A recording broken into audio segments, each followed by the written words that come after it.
But much can be learned about Britain's current crisis by looking to America. In the United States, a similar predicament has been evident for the last 10 years, and some national figures are available. The seminal study of errors was made in 1989 by Professor Lucian Leape from the Harvard Medical School in Boston. We looked at 30,000 records chosen from 50 different hospitals in New York State, and we found that nearly 4% of patients had an injury caused by treatment. And when we examined those, we found that 2/3 of those were caused by an error in care and therefore are potentially preventable. Based on his extensive study, Professor Leape estimated the level of medical errors across the United States. The numbers are really astounding. We estimate that there are 1.3 million patients who suffer an injury every year from treatment, and 180,000 people die. 180,000 is equivalent to 3 jumbo jets every 2 days. And if our figures are correct that 2/3 of these are due to errors, then over 100,000 of these are potentially preventable. When the professor published his findings, he was ignored by most of his colleagues. How could a fellow doctor even suggest such things? Others claimed that his figures were distorted. They were, after all, only estimates. The study remained on the fringe of medical research for several years. Then, by chance, in September 1998, Andrea Gerlin, a journalist from the respected Philadelphia Inquirer, broke a story that was to change everything.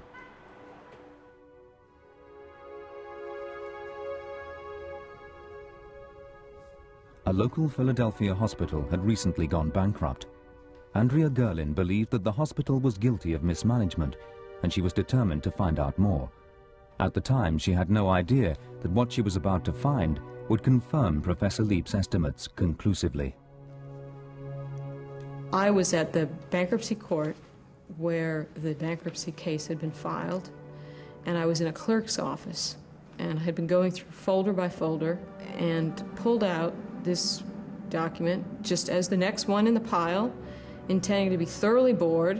And when I opened it, I noticed in the back of the document were several hundred pages describing episodes that had occurred where patients had been seriously harmed or killed. And initially, I didn't know what to make of it because I'd never seen anything like it before. What Andrea Gerlin had stumbled upon was like the uncovering of a mass war grave. There were some 600 injuries caused by medical errors in the 10 years up to 1998, including 66 deaths. The records gave a summary of each episode and the hospital's view of what had occurred. It was a catalogue of horrors. Incorrect surgery, wrong medications and misdiagnosis were just some of the listed mistakes. None of the doctors involved were subjected to disciplinary action, and none of the patients or their relatives were told of the errors. Andrea Gerlin was the first to break the news. Was it ever reviewed? As I went through and contacted more and more of the patients, or in some cases their surviving relatives, it was an appendectomy. I found more and more who had not been told, who learned from me for the first time, who had suspected that something was wrong, but had never been able to follow through and get to the truth. And I felt that they shouldn't be hearing it from me. They should really be hearing it from the people who had had the original responsibility to tell them. And those people had let them down. When Andrea Gerlin started to get calls from ambulance-chasing lawyers offering her money to take a look at the document, she knew this was something big. So with the important document under lock and key, the Philadelphia Inquirer published the story. The response was overwhelming, and it was unlike anything I had ever written before. I could get nothing else done because the phone rang so constantly with responses from readers.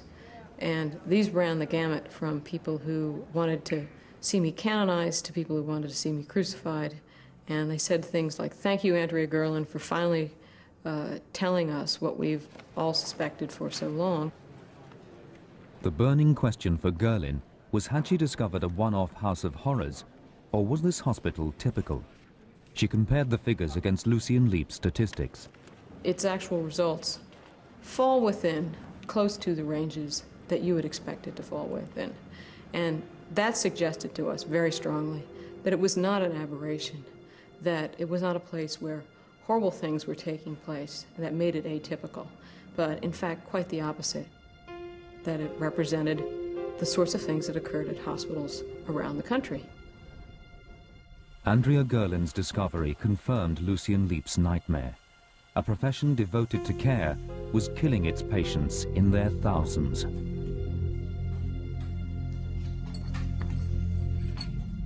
We have not thought of medicine as being hazardous, and our findings show that indeed it is. And I think this came as a surprise to everyone. But you think of other hazardous industries such as aviation and nuclear power, chemical manufacturing, whatever, and yet you don't think of them as being unsafe because they have succeeded in making something that's intrinsically hazardous safe. Your chances of dying when you climb on a U.S. airliner are 1 in 3 million. Whereas if our figures are correct, your chances of dying from an accident when you enter an acute care hospital in America are 1 in 200.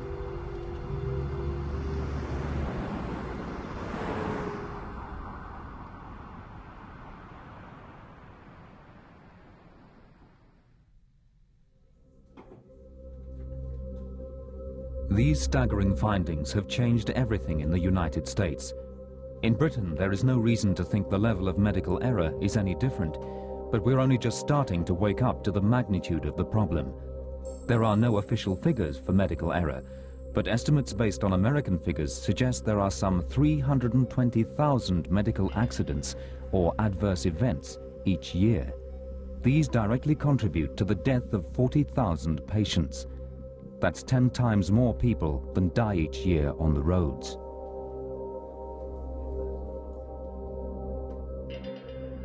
Leading British authority Dr. Charles Vincent has just completed a pilot study.